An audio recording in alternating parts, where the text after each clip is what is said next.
Michelle Ackley. My parents both grew up on council estates, and as a family, we understand the difference social housing can make to people's lives. Millions of families across the UK are struggling to find affordable housing. So this is my front room and my bedroom together. Many are living in temporary or overcrowded conditions, desperate for somewhere decent to live. This is our room where we sleep, and this is what we've got at the minute. We can't really call it our home. But some social housing tenants are abusing the system, holding on to properties they no longer need. When somebody applies for housing, you expect them to live in a property, and when they don't, it does start to take the mickey. Or even worse, making a small fortune by illegally subletting them. He was charging beyond £1,500 a month. He exploited this completely to his advantage. So I'm with housing investigators cracking down on tenancy cheats. What a waste. If you want to commit tenancy fraud, don't bother coming here. Reclaiming properties. I need to speak to you, please. They've seen an opportunity and they think they're not going to get caught. And giving them to families in genuine need. That's how a council house should be. It should be loved and looked after. This is Council House Crackdown. Today, we discover how this woman swindled thousands of pounds from the public purse by illegally subletting her council property. So she's had 19 different people living within that property. Yeah, well, our suspicion at that point was 19 people have had some kind of credit activity there, so it's very suspicious. Oh my gosh. Investigators uncover the truth behind a man who said he lived in cramped conditions, but in fact had a portfolio of not one, not two, not three, but 4 houses.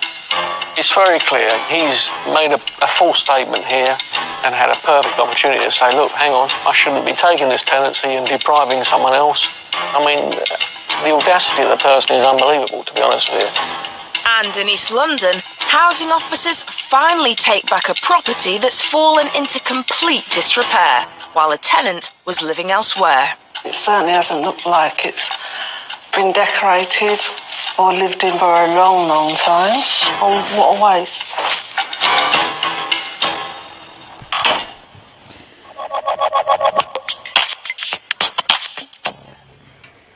According to research, nearly 100,000 social housing properties are being unlawfully sublet.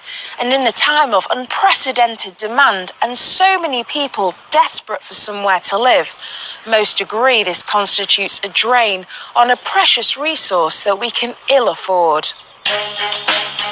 This 2-bedroom flat in Kilburn was one of those properties being illegally sublet. 66-year-old fraudster Ingrid Schultz should have been living there, but Brent Council discovered that instead she was making thousands of pounds by illegally subletting the property. I've joined Dave Verma, head of the fraud team that uncovered her deception.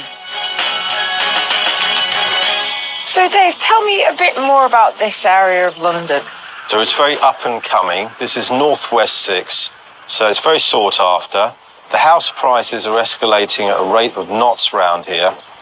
Outside London, the average monthly rent is less than £900, but in the capital it's over £1,500, so there's an acute demand for affordable social housing. So let's talk about Ingrid Schultz. When did she first get a property with Brent Council? That was in January 2003. Everything seemed absolutely in order, and there were no suspicions for many years. But in 2015, 12 years later, Brent Council received an anonymous tip-off that Ingrid Schultz was no longer living here. So off the back of that tip-off, you paid an unannounced visit to this property, is that right? Yes, the wrong person opened the door. So there's a lady who opened the door, and she seemed to be quite evasive and was saying that the genuine tenant, Ingrid Schultz, was away. Friends, family members. Moving house, travelling abroad, or just running out of space? Maybe you need storage. Now, we know most people don't do storage.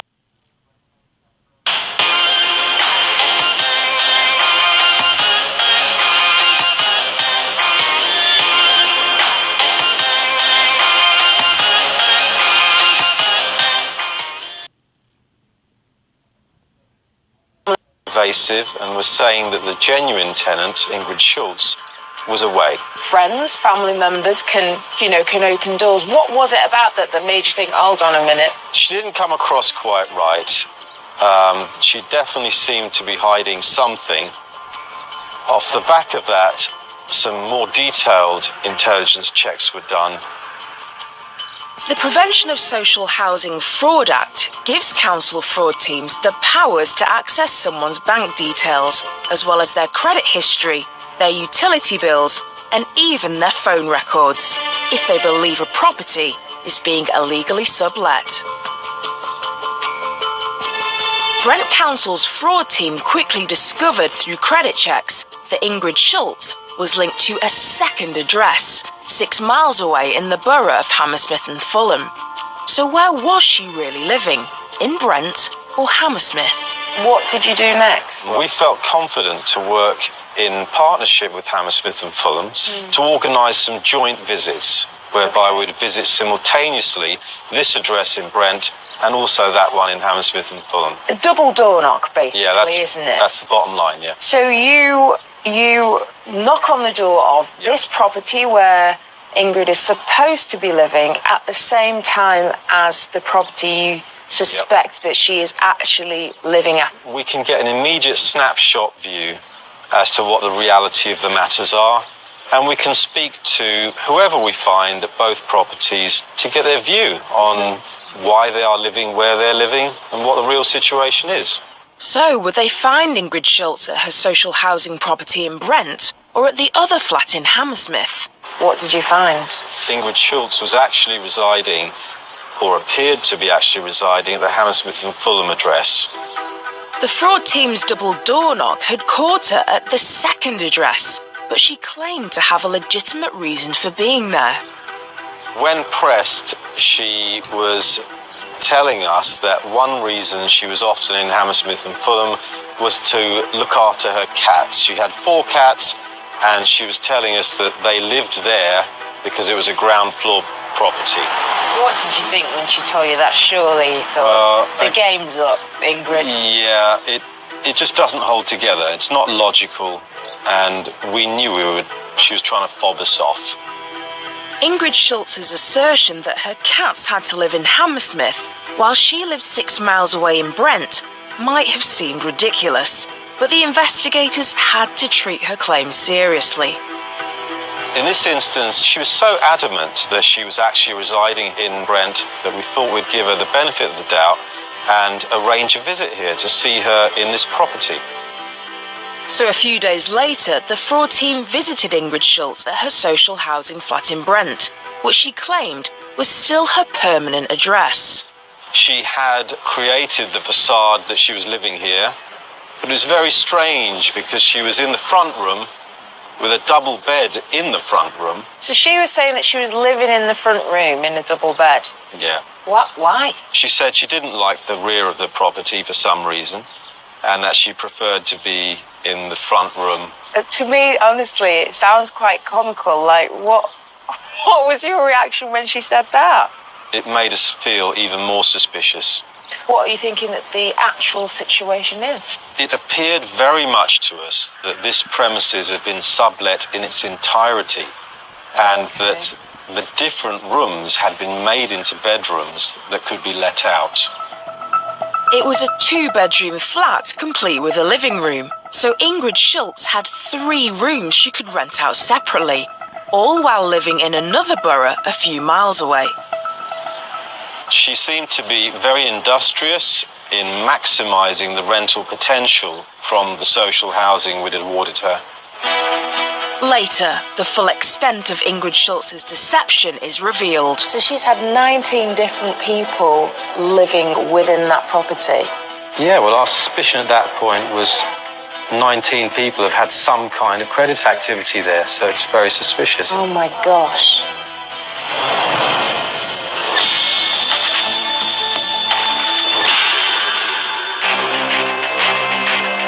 Our next case involves fraudster Kandapalai Jenapan, who claimed to be living in overcrowded conditions with his family.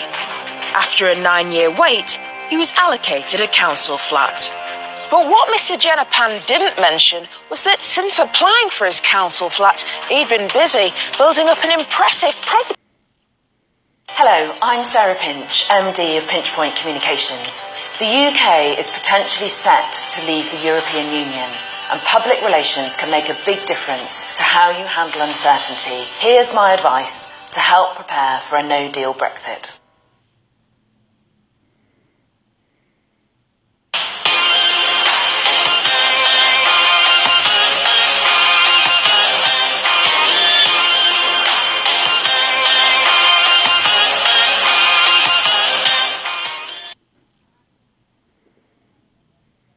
Mention was that since applying for his council flat, he'd been busy building up an impressive property portfolio 180 miles north in Scunthorpe, where he owned this 3-bedroomed detached property, this 2-bed terrace, this 3-bed terraced house, and also this 3-bedroom detached property.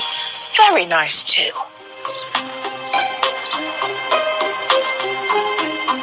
Greenwich, southeast London. In this highly sought-after borough, there are over 16,000 people waiting to be housed, while around 250 new applicants join the queue every month. So it's vital for the council to tackle those tenancy cheats. Kandapalai Jenapan registered for council housing in the year 2000. After a 9-year wait, he was finally allocated this 1-bed flat. Surprisingly, after only 3 years, out of the blue, he handed in the keys and gave the property back. After waiting so long, this sudden change of heart aroused suspicions, so the Royal Borough of Greenwich fraud team ran some financial checks. And we found fairly instantly that he had links to Scunthorpe area. We also found that he had business links to Scunthorpe in the fact that he owned a franchise or run a franchise of petrol garages in that area. What we had to do was look at Mr. Jenapan's original application. That was a long time ago in 2000. And this is what he wrote. I have been living with my brother. It's a 1-bedroom flat. He's got married and I'm sleeping visiting hall. It is uncomfortable for me, and then also I am going college. It's affecting my studies as well. So basically he's saying he's overcrowded. When he accepted his council property, Mr. Jenapan had to sign a tenancy agreement stating that his situation hadn't changed. Here's a tenancy here. This is important because this is a date when, on the 7th of May 2009, he signed this form to say that he didn't have anywhere else to live and that he had no changes to his circumstances. I mean, 9 years has elapsed since he put his housing application in, so people's circumstances do change. In May 2009, he declared to us that his circumstances were still the same, that he had no other accommodation to live in, that he was still living with his relatives in the property in Greenwich, but we found that wasn't true. The fraud team knew about his connections to the Scunthorpe area, so they decided to contact North Lincolnshire Council to see what information they held on Mr. Jenapan. Most councils do talk to each other. We would send quite routinely a Data Protection Act inquiry to another council, and they would normally respond pretty quickly back. In North Lincolnshire, Hannah Lee Watson is the fraud investigator who dealt with the case. Hi there. Lovely to meet you, Michelle. Hi, nice to this way. Back in July last year, we were contacted by an investigator at the Royal Greenwich regarding information we held on Mr. Jenapan. How did you kind of track down the details? What kind of things do you need to go through in order to build up the evidence? We checked through all the council records we held, which was using council tax documentation, and if he'd ever claimed any housing benefits or council tax reduction at the point. We also used our electoral roll just to see who was registered where. So the council tax records showed that Mr. Jenipan was in fact living up here, as well as having the council property down south. And it turned out he had 4 properties in this authority, which he was renting out to other people. Oh my gosh. So at the time when he was allocated a council property down in Greenwich, Yes. he had 4 properties up here in Scunthorpe. I mean, that is pretty damning, isn't it? It is, yes. It proves that working and sharing information works, that if we contact each other and help each other out, we can get to the bottom of these investigations. People will commit fraud all over the country.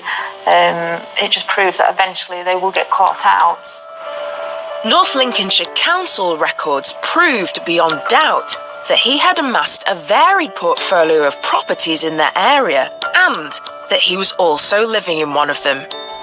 I've been in the council 20 years now, and in the last few years there's so much more sharing with data than there was ever before. And it's through the sharing of information that you find out more about. Moving house, travelling abroad, or just running out of space?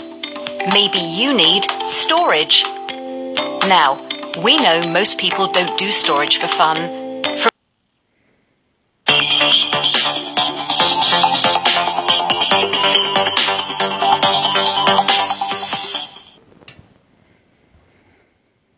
More than ever before. And it's through the sharing of information that you find out more about people. I mean, in this case, North Lincolnshire helped us because they were able to confirm to us that Mr. Jenipan had been living up there. North Lincolnshire Council had concrete evidence that Mr. Jenipan and his wife had been living in the area since May 2010, precisely the time he was supposed to be living in his council flat 180 miles away in Greenwich. Indeed, it wasn't just a record, it was something that he had physically rung up about himself, and they had a record of that to say that he was living up there. So within a year of having his property, evidence certainly suggested that Mr. Jenipan hadn't moved into our address at all. If he did ever live at our address in Greenwich, he was only there for a year. It's very clear he's made a false statement here. He already owned 4 houses and had a perfect opportunity to say, look, hang on, I shouldn't be taking this tenancy and depriving someone else. I don't want it because I've got 4 other places to go and live in. I mean, the audacity of the person is unbelievable, to be honest with you. Before accepting a social housing property, tenants have to tell the council of any change in circumstance that may affect their housing application, such as getting married, having children, or becoming a property owner. In this case, the tenant had been lying about his circumstances, and there was more. There was many names on the address. Don't forget, this is a 1-bedroom flat. You'd only normally expect to see 1 person registered for council tax there, but there was several on the credit checks, which was implying that he'd been rented out. Later, the investigators confront the fraudster. The evidence was conclusive. I think he realised that There was no way he was going to escape a summons from us for a prosecution.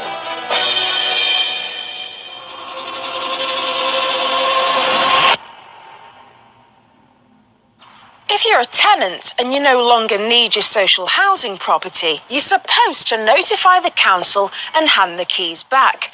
Failure to do so is not only a breach of tenancy, it's also depriving other individuals and families on the waiting list who need somewhere to live. As part of a crackdown on tenancy fraud, Havering Council in East London recently offered a £500 reward to anyone providing a tip-off leading to a property being recovered. In the last 18 months, 35 properties have been reclaimed. Some have been fraud cases, but others have involved breaches of tenancy. Our next case involves a 2-bedroom council house that was abandoned and may have been lying empty for years. it was awful. I mean, there was still a broken window at the back that had never been fixed. The garden was so overgrown that you really couldn't see into it, and there was, I think the neighbours were concerned there could be rats. Lorraine Van Dam is a housing officer at Havering Council. The house is on her patch, and according to neighbours, the tenant hasn't been seen living at the house for years. We got a tip-off from an anonymous letter stating, 1, that the garden was overgrown, and 2, that this particular person was living with a sibling in another local address. It states that the gentleman who lives in the address we're going to go to has been living with his sibling at one of our other properties for at least 3 years. He only visits this property a couple of times a week to pick up mail. The anonymous person said, I don't think it is right that he has got away with this for 3 years. It would be the right thing to do to investigate this matter. This letter is obviously somebody who really cares about this community and really sees the unjust of this gentleman and the ways of abusing his tenancy. You can see the dirt and everything, and that's been like that for ages. The board in there. It's annoying because at the end of the day, if someone was living there, there's no reason this property should be in this state. Lorraine tried to contact the tenant by letter and by calling round, but she couldn't get a response, which only reinforced her belief that he was no longer residing at the house. This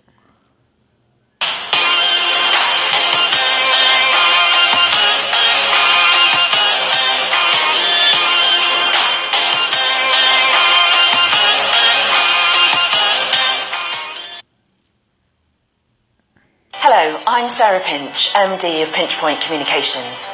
The UK is potentially set to leave the European Union, and public relations can make a big difference to how you handle uncertainty. Here's my advice to help prepare for a no-deal Brexit.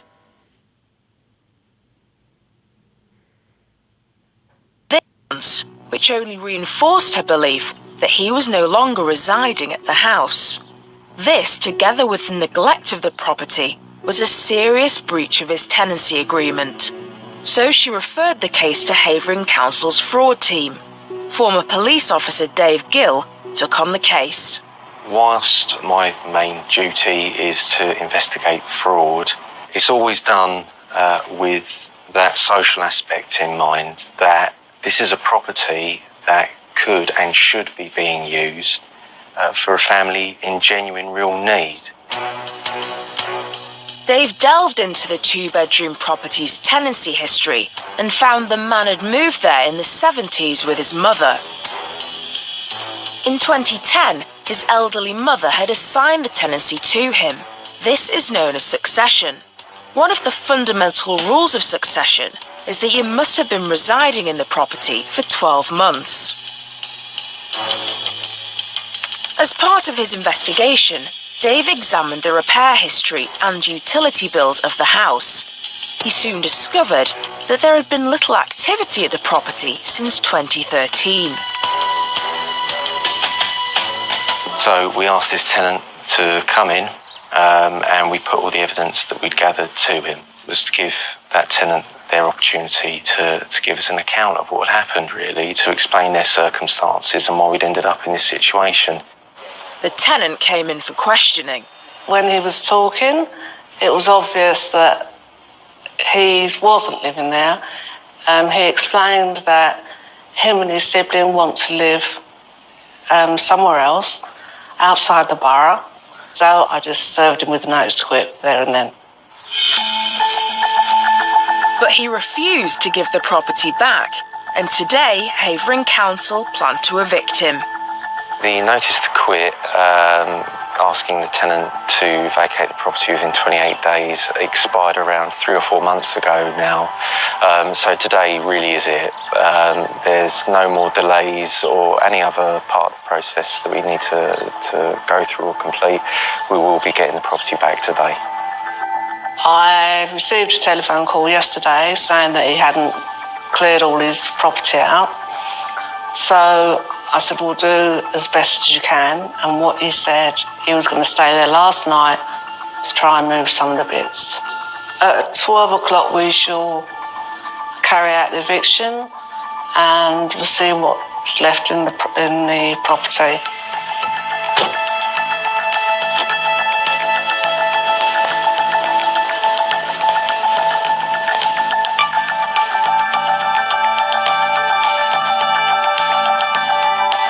But at the last minute, the eviction is called off. The tenant relents and hands in the keys. He's decided to relinquish the tenancy. It was initially an eviction, but then the tenant has now given the keys back to us, so the property is back in our possession. So now, for the first time in years, the council can have access to this valuable social housing. But there's a problem. He's taken the owl lock, I think. I don't think I've been given that. He hasn't given back all the keys. The only thing I could see is if we could have access to the back, because I've got a back door key. Lorraine doesn't give up that easily. She heads round the back to try and gain entry through the rear garden. But she can't believe the sight that greets her. I don't think we're going to get access somehow.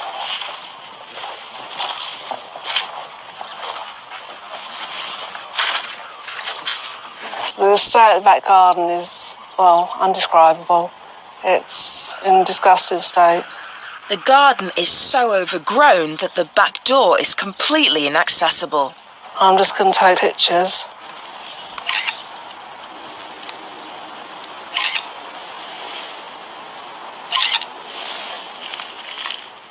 It's obvious we're not going to get into the property today from the back garden, so we're going to have to try and arrange access another day. Yeah, but as you can see, this is unbelievable. So. Later, Lorraine finally gets inside the house and is shocked by what she finds. Wow. One very unloved house, I think.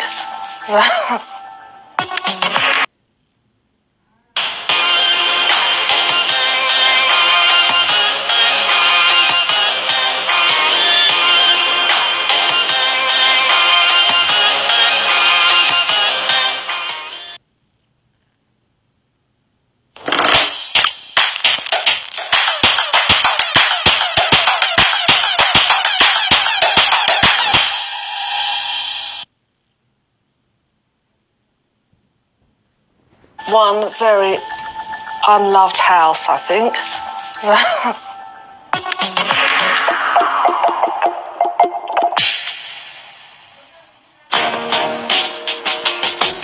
Back in Brent, we heard how the council's fraud team had become suspicious that Ingrid Schultz was actually living in Hammersmith whilst illegally subletting her social housing flat.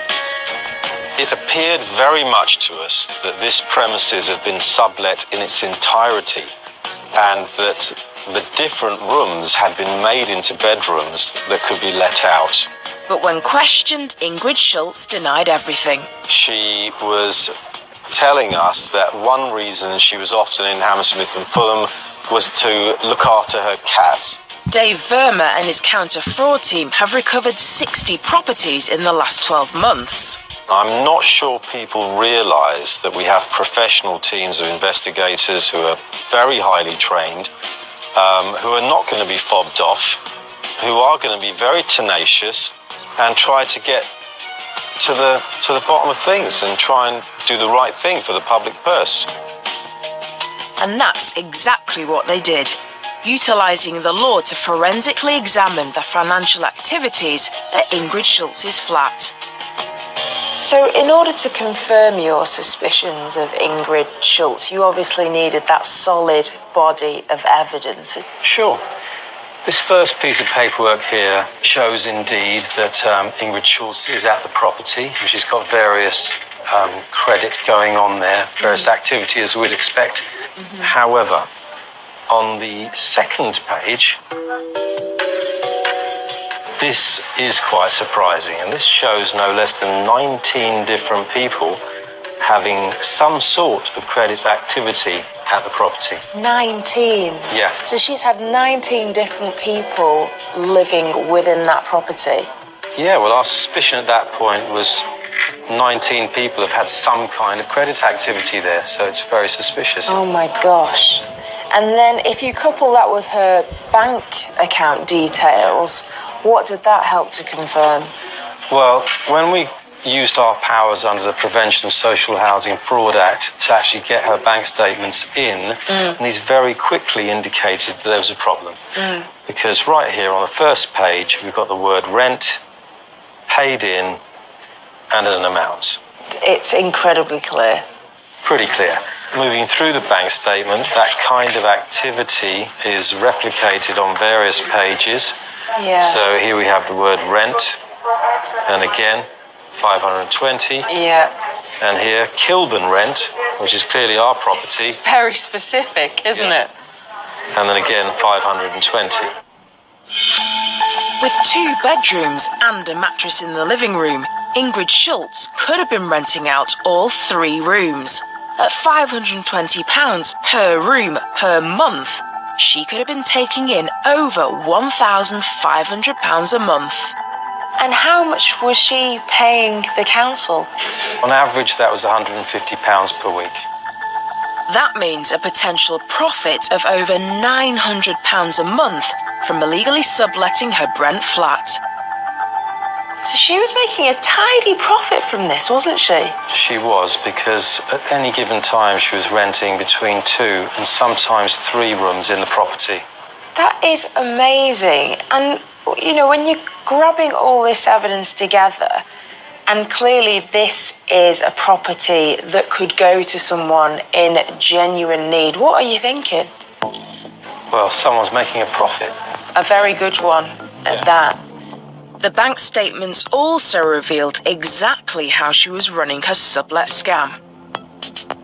From the bank statements, we got a very good clue, and that led us to a prominent website where people advertise rooms. So she was advertising your council property for private rent? Yeah. Let's have a look at the information. So what's this one? Gorgeous double room, flat share in Brondesbury. And here we have £145 per week.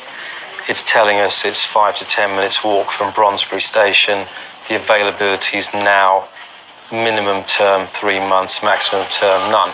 So it would look to anybody as if it was a genuine room offer. This woman was just coining in money, wasn't she? Well, there's a significant opportunity to make illegal profit, yes. And she really cashed it in.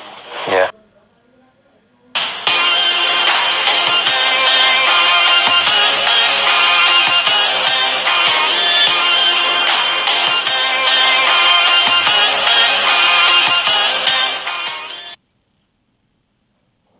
Hello, I'm Sarah Pinch, MD of Pinch Point Communications. The UK is potentially set to leave the European Union, and public relations can make a big difference to how you handle uncertainty. Here's my advice to help prepare for a no-deal Brexit.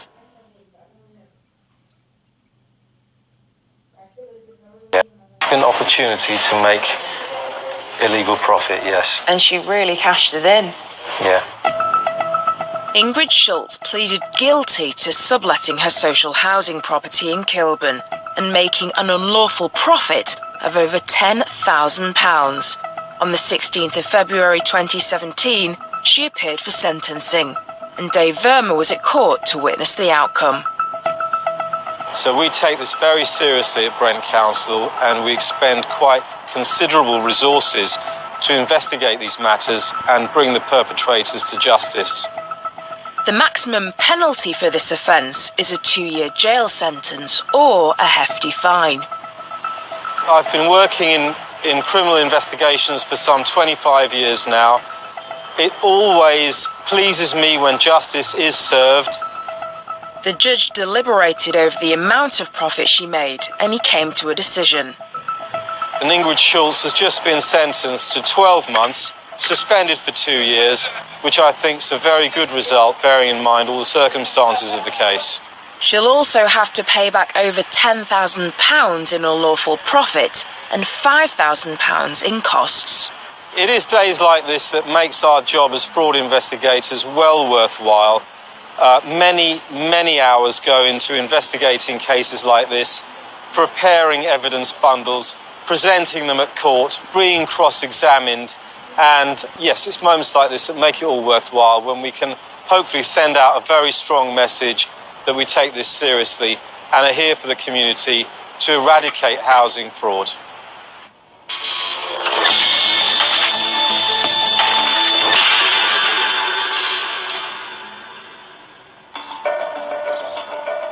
Earlier, we heard how Mr. Jenipan was supposed to be living in a one-bed council flat in Greenwich, when in reality, he built up a small property empire 180 miles north in Scunthorpe. Mr. Jenipan owned 4 houses in total. He lived in one with his family, and the other 3 properties he rented out.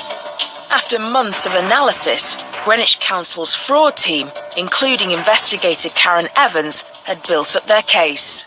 They headed north and called Mr. Jenipan in for a formal interview at North Lincolnshire Council offices. It's not necessarily an arrestable offence that's been committed, so it's not like a police interview under caution. You invite somebody in for interview, they have no obligation to attend or not, so you try as best you can to get them in for interview, and that's exactly what we did.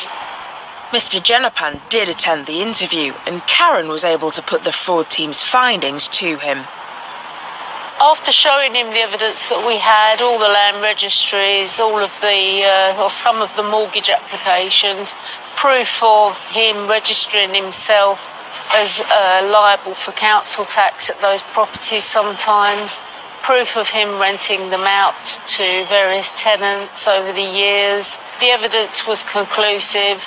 I think he realised that. Mr. Jenipan admitted owning 4 properties, but claimed he was renting them out and not actually living in any of them. Mr. Jenipan's quite a successful businessman from what we know. He has numerous franchises in Scunthorpe. And he was employing people that he would put into his houses in Scunthorpe, and occasionally popping back to London. That was his story. I think he was playing on the naivety side of things, but I think he most probably was aware that if he was to stick to that story, that he didn't realise he should tell us about the property ownership, that if he maintained that he lived at the property with us, that maybe the case would go away.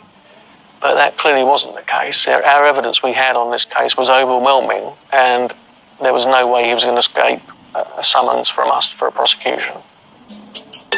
The evidence provided by North Lincolnshire Council was all the proof that Nigel and the team needed. Ultimately, he had deprived someone in genuine need for a period of 3 years of a very nice flat in the Greenwich area, a nice 1-bedroom that someone else could have had. It was just a non-brainer, really, that there was no other way than prosecution for Mr. Jenipan. In October 2016, Mr. Jenipan pleaded guilty to 2 offences under the Fraud Act. The matter was passed to Crown Court for sentencing. To admit his guilt at court proved our case that he had been living in Scunthorpe almost the whole period of time. 2 months later, Mr. Jenipan received a 20-month prison sentence.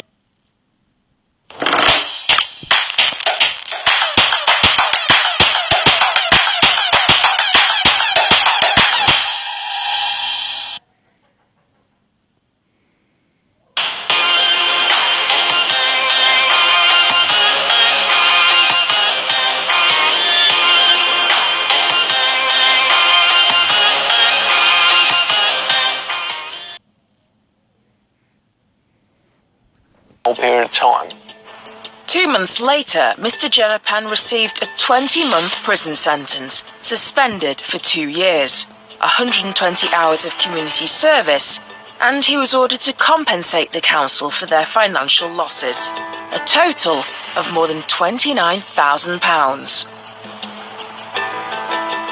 How that's worked out is for the 3 years that Mr. Jenipan deprived us of the use of our property, we've had to house somebody else in a one-bedroom property at a temporary accommodation cost.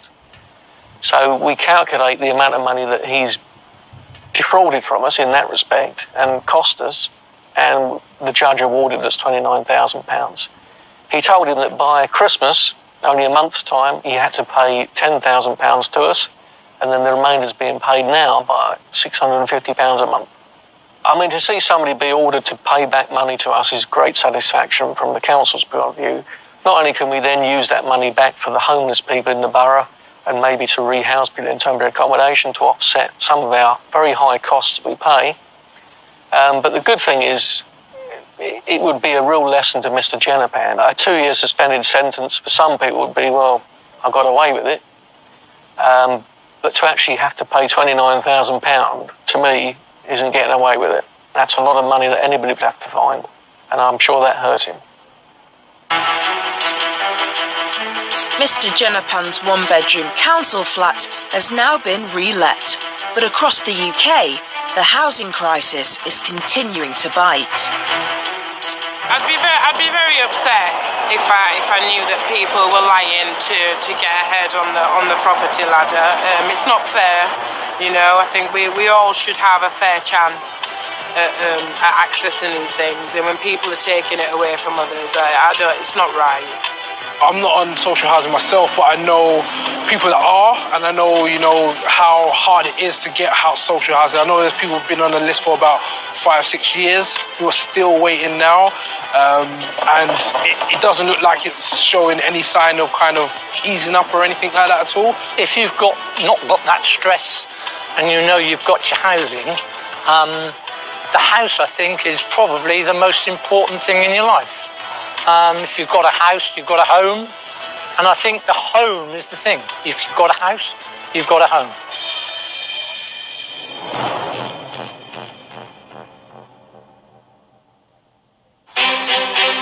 Earlier, Havering Council were investigating an anonymous tip-off that one of their 2-bedroom social housing properties had been abandoned and fallen into disrepair. It was initially an eviction, but then the tenant has now given the keys back to us, so the property is back in our possession. Now Lorraine is finally hoping to gain access to the property. The tenant moved out years ago but hadn't told anyone, a serious breach of his tenancy. I was expecting to see what condition the property's in, because we have to do a quick turnaround so it can be re-let. Although, having said that, it doesn't look like the property's had any of the decent works installed, so it will need a new kitchen, new bathroom before we can let it out to the tenant. With the average waiting time for a social housing property in Havering being well over 2 years, Housing Officer Lorraine is keen to get the property back into use as quickly as possible. I'm looking in the front garden and that's obvious. There's been no work done that for quite some time. When someone moves into a social housing property, they become responsible for maintaining all parts of the home, including both front and back gardens.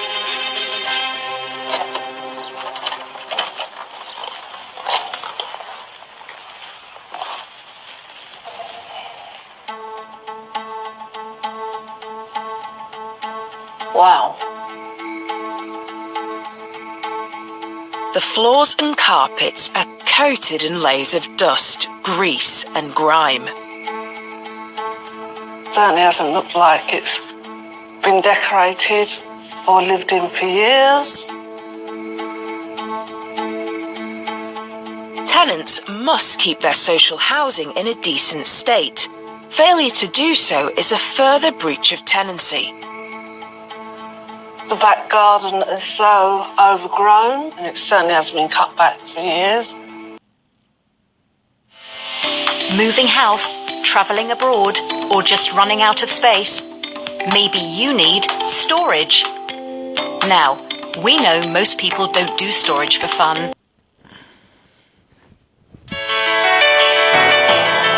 There is no way you can deny it.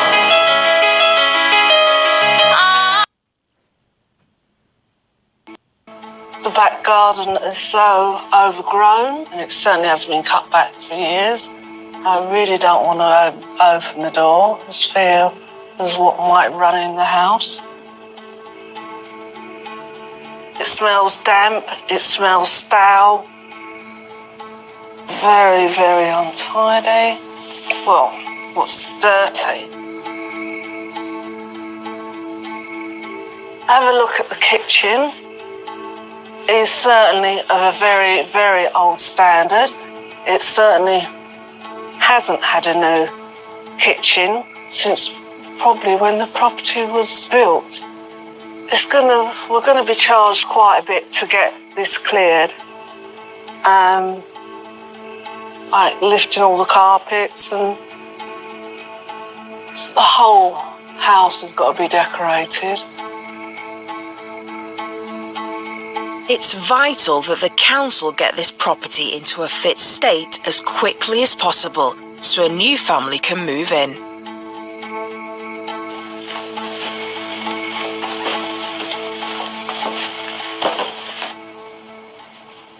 I'm entering one of the 2 bedrooms, which, as you can see, it hasn't been lived in for quite some time. The decoration is ancient. Bus pass there, dated the 4th of December 1989. It's just so unused and so, what a waste.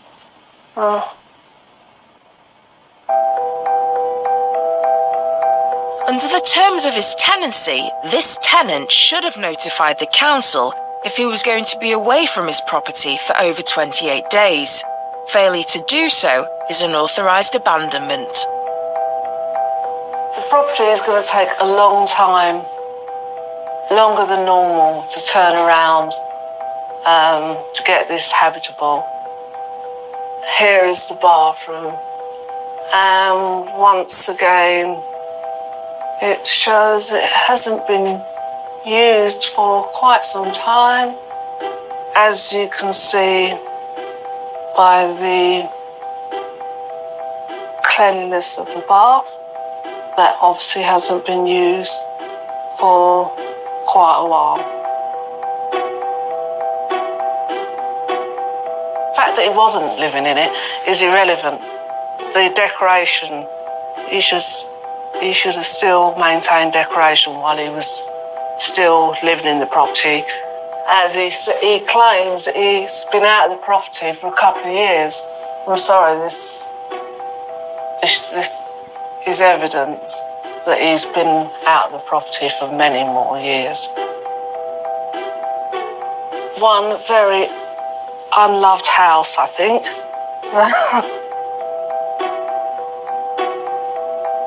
Can't believe what a waste. What a waste this is. Due to the level of neglect, it will take many weeks and many thousands of pounds to get this property back to a livable state and rent it out to a family who genuinely need it.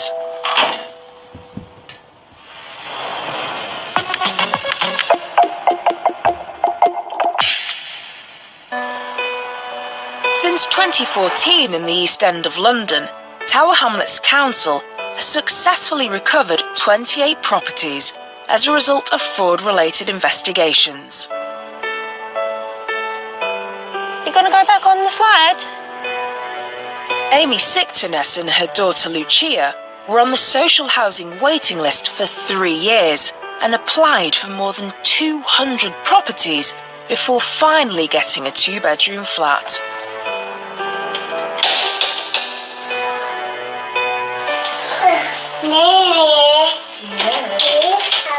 Hi Amy, nice to meet you. You too, this is Lucia. Hi Lucia. Say hello. Hi. So what have we got here then? So this is my 2-bedroom flat, and here this is the living room. That's nice and bright and big, isn't it? It is a really nice size. So tell me about your situation before you moved into this property. Where were you living? I was just living over the road with my mum in another 2-bedroom flat. My mum and my twin sister, and obviously me and my twin, we shared a room. Amy desperately needed a place of her own, but she had no choice but to wait.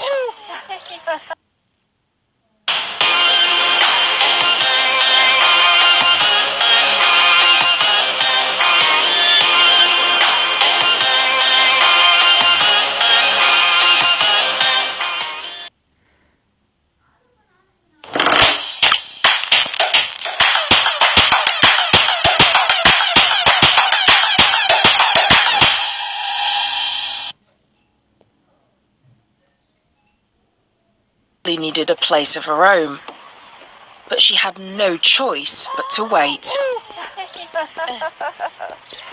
Just one room, you've got like the baby's cot in there, obviously, like mine and my sister's bed, all the baby stuff. It's funny because one little person just takes up so much room. Yeah. It's mad, it's very overcrowded, and I think it must be very stressful for my sister as well. A privately rented two-bedroom flat in this area can cost over £2,200 per month, well beyond Amy's price range. Reluctantly, she turned to the council for help. I went down to the council and put my name on their housing list, and I was bidding for about 3-4 years. 3 or 4 years? Yeah, I bidded on over 200 places before I got to view this one. Did you lose heart at any point? I did get to view some properties and that, but obviously people was always in front of me, and obviously they accepted it. So, and every time I'd feel gutted, I'd be like the third person that gets refusal on it, and I'd get to go and view the properties. You know, you just stand there thinking, please don't accept it, please don't accept it, so I can have it. And then I'd walk home, I'd ring my mum and I'd cry, I'd be like, I didn't get it again. For Amy's mum, Julie, it was also crucial that her daughter and granddaughter were able to live close by.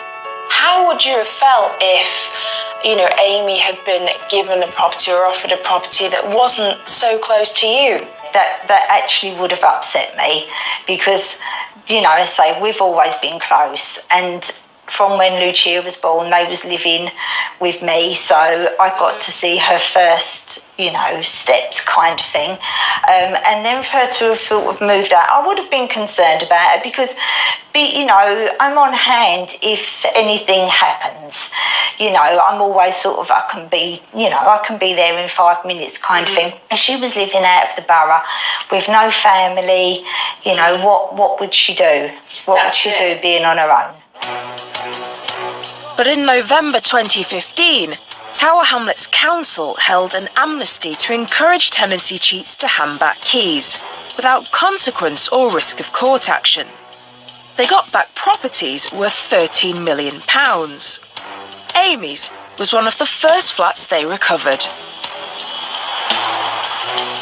Couldn't have been happier, especially just when it said a 2-bedroom as well for all my Christmases had come at once. The fact that I did get it just shows me that there is hope, because there's a lot of people that's in the same situation that I was, and obviously losing hope and that sort of thing is horrible. So just fingers crossed they carry on with what they're doing and other people do get offered properties like this as well. When Amy got the letter for this property, how did you feel? Could not believe it. Really excited, really, as I say, you know, never wanted her to leave home kind of thing, but so excited that she had got her own home, and the fact that it was so close. We already knew this estate because my sister had lived at the block at the end. My great-nan had lived on this estate when it first opened, so, you know, 5 minutes from me. It was really exciting that she was getting her own home and sort of starting off on her own kind of thing, you know, creating her own sort of new little life with her little family. Amy's family have been in the area for generations, and bringing up a young child, it's important for her to have a support network close by. But this isn't always possible. The number of homeless families being relocated outside London has increased 5-fold in the last decade. And now you've got your own place. Yeah. What a difference has this place made to your life? Well, obviously it's just over the road from my mum. I've got a lot of support. It's just over the road from my mum's sister. I've always grown up in Bethnal Green. My mum, even like my nan, my granddad, their nans and granddads, we've all been born and bred in Bethnal Green. So it's all we know. So if I would have had to have moved out, I would have been lost. So that's why this area, in terms of finding, a suitable council property, is so important to you. Yeah, definitely. Even when then, like, Lucia goes to nursery, my mum will be able to help, because obviously then I'll go back to work. And talking about work, obviously, that's important to you, isn't it? You've got a really strong work ethic, and it's important to you to show your daughter that as well as she grows up. Yeah, definitely. I've always worked. I like working. Can't sit at home all day bored, you know what I mean? I worked right up until 3 weeks before I had Lucia. So once Lucia's 2... Moving house, travelling abroad, or just running out of space? Maybe you need storage. Now, we know most people don't do storage.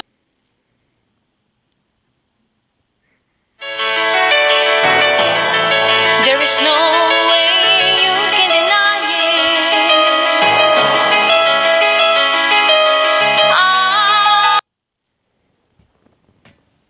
I'm all day bored, you know what I mean? I worked right up until 3 weeks before I had Lucia. So once Lucia's 2, she'll go to nursery and I'll definitely get myself back into work. And is that something that when you got this property you were thinking, yes, now this gives me a base in order to kind of carry on with my future and, think about those types of things? Yeah, definitely. But when obviously I started a family sort of thing, you do think about, obviously, once she grows up, she goes to school, you go out to work in the morning, that sort of thing. It's like, how am I going to do all that happily from one room in my mum's? Do you know what I mean? It's nice to have your own house. It's all about growing up in a way, ain't it? With a family supporting her, Amy's looking to return to work as soon as possible. Amy's story shows how social housing can have a real positive impact, not just on individuals, but on entire families. And it's stories like this that motivate housing investigators as they continue in their fight to crack down on tenancy fraud.